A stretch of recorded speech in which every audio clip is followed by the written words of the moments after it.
Hello, good evening, all. My name is Dr. Shivram. I am doing this intermittent fasting and similar experiments from around 9 months. So, in last month, that is in November last week, I did 3 days water fasting. That is around 70 hours without food, only water. So, that was a good experience. In fact, it was a great experience. So, this time I want to try 5 days fasting, around 120 hours without food. So let us see. I think I can do it because last time 3 days I did without much difficulty. So I'm confident I will do this time also. So first thing, now today is Sunday, so I had a heavy dinner. So I want to do the fasting till Friday evening. So the first thing I want to do is have some good sleep. So okay, thank you. Good night.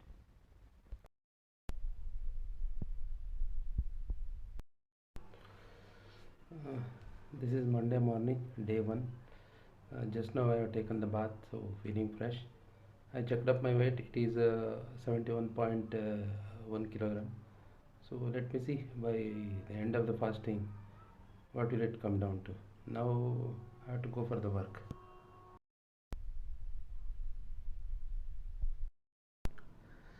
Hello, now this is Monday 10 p.m. So almost 24 hours passed from the beginning of the fasting. I had a slight stomach growlings in the afternoon and the evening, and slight burning sensation in the chest around 9 o'clock. So, but it will be okay. See, 80 to 20 hours of fasting is a very crucial time because by this time the glycogen storage in the liver and muscle got exhausted, and fat becomes the primary source of energy.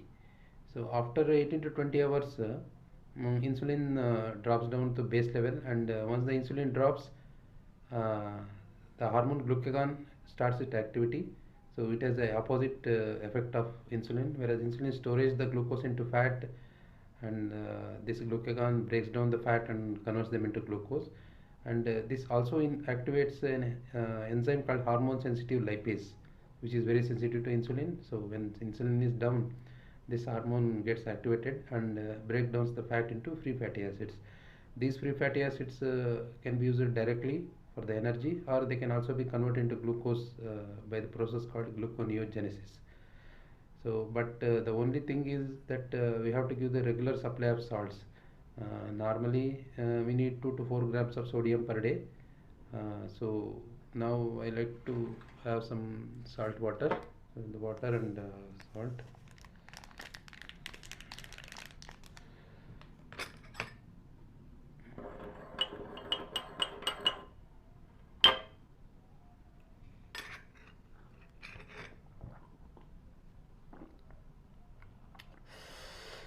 Tastes very nice after feeling so much dehydration.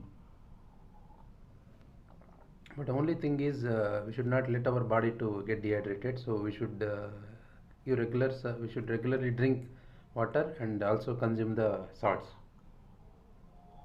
Hmm.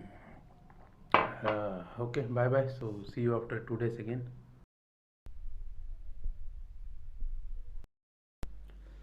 Hello, good evening.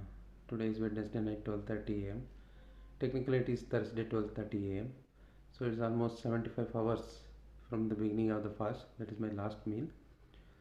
So today I did not have much stomach aches, but from morning I have very bland and bitter taste in the tongue.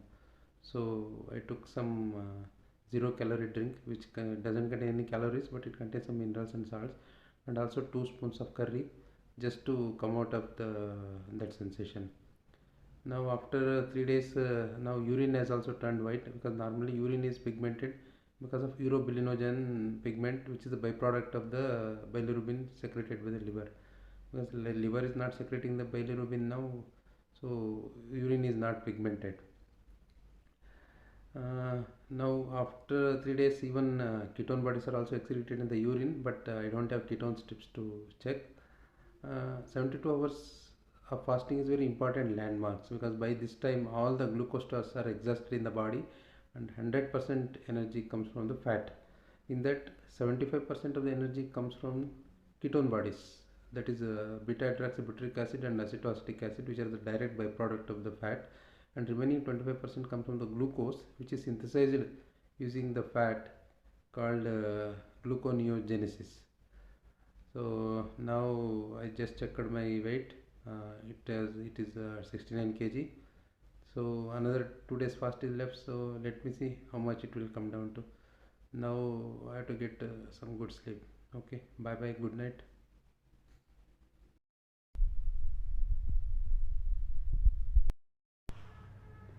Hi. This is Friday evening, 6:30 p.m. So 5 days from the beginning of the fast. So I originally planned 120 hours. Now it is 116 and a half hours. So that's fine. Now I am breaking my fast with this tender coconut and apple crush. So today dinner I am going to have mushroom biryani and pakoda. So I desperately wanted to eat something now. So after dinner, so I will explain in detail the exercise of my whole fasting exercise.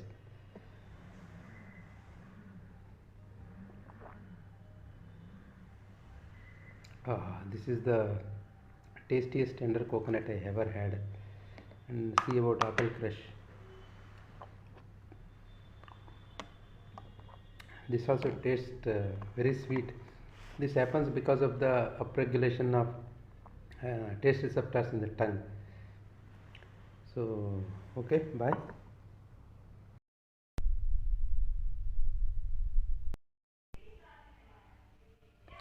Hi, so finally fasting ended with a nice dinner, mushroom biryani and pakoda.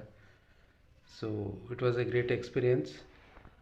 Second day I had a little stomach ache, and fourth day I had some unusual bitter taste in the tongue that was unpleasant. So I had to eat chilies from the pickle to just come out of the state.